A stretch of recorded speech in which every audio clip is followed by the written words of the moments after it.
என்னுடன் பணிபுரியும் ஆசிரியர் பெருமக்கள் அவர்களுக்கும்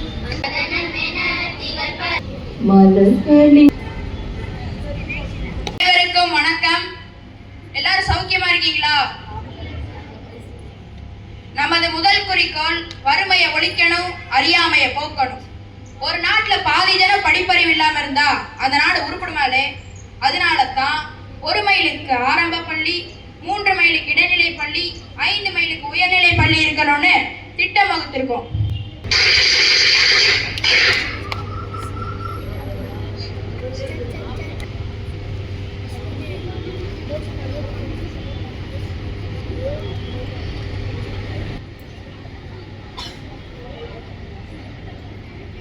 பிள்ளைய தூக்குங்க. என்னாச்சு?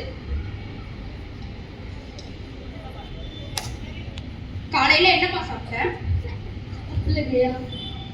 மந்திரி வராரு, கூட்டத்தை கூட்டணும். ஊரெல்லாம் பள்ளிகளை திறக்கிறோம், ஆனா படிக்கிறதுக்கு பிள்ளைங்க வரதில்லை. என்ன காரணம்? ஏழை பிள்ளைங்க பசி, வேற எங்க போவாங்க? கல்லு உடைக்க, மாடு மேய்க்கன்னு போயிடுறாங்க. எனக்கு ஒரு யோசனை தோணுச்சு. பள்ளிக்கூடத்துல மதியானம் சோறு போட்டா பிள்ளைங்க வர்றது அதிகமாகும். என்ன சொல்றீங்க? ஆமாங்க ஐயா, திட்டத்தை உடனே செயல்படுத்தியே ஆகணும். இப்பவே ஆண்டு வருமானத்துல 4ல் 1 பங்கு, அதாவது 10 கோடி ரூபாயை கல்விக்காக செலவு செய்யறோம். இதை இன்னும் அதிகப்படுத்தினா புதிய வரிகள் விதிக்கிற தவிர வேற வழியே இல்லை ஐயா. புதுசா வரி வச்சா மக்கள் அரசாங்கம் மேல அதிருப்தி. இத பாருங்க, எப்பவுமே ஓட் பேங்க மனசுல வச்சுட்டு ஒரு விஷயத்த பேசக்கூடாது. மக்கள் நல்லா இருக்கணும், நம்ம சந்ததி நல்லா இருக்கணும், அதுதான் முக்கியம். திட்டத்தை உடனே செயல்படுத்தியே ஆகணும். பட்டினியோட ஒரு புள்ள படிக்கிறது பள்ளிக்கூடம் வந்தா அந்த பாவம் சும்மா விடுமாயா? இத பாருங்க, கவர்மெண்டால எவ்வளவு காலம் முடியுமோ அவ்வளவு காலம் பிள்ளைகளுக்கு சோறு போட்டு படிக்க வைங்க. உங்களால முடியலங்கிற நிலைமை வந்தா என்கிட்ட வந்து சொல்லுங்க. நான் ஊரா போய் பிச்சை எடுத்தாலும் காசு கொடுப்பேன்.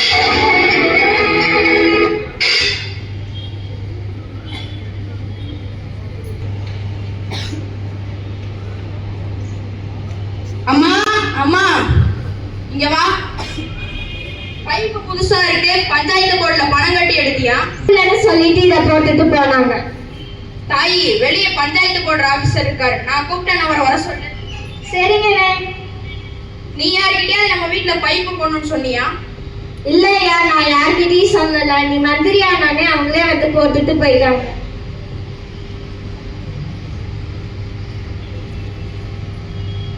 வணக்கம் ஐயா, கூப்பிட்டீங்களா?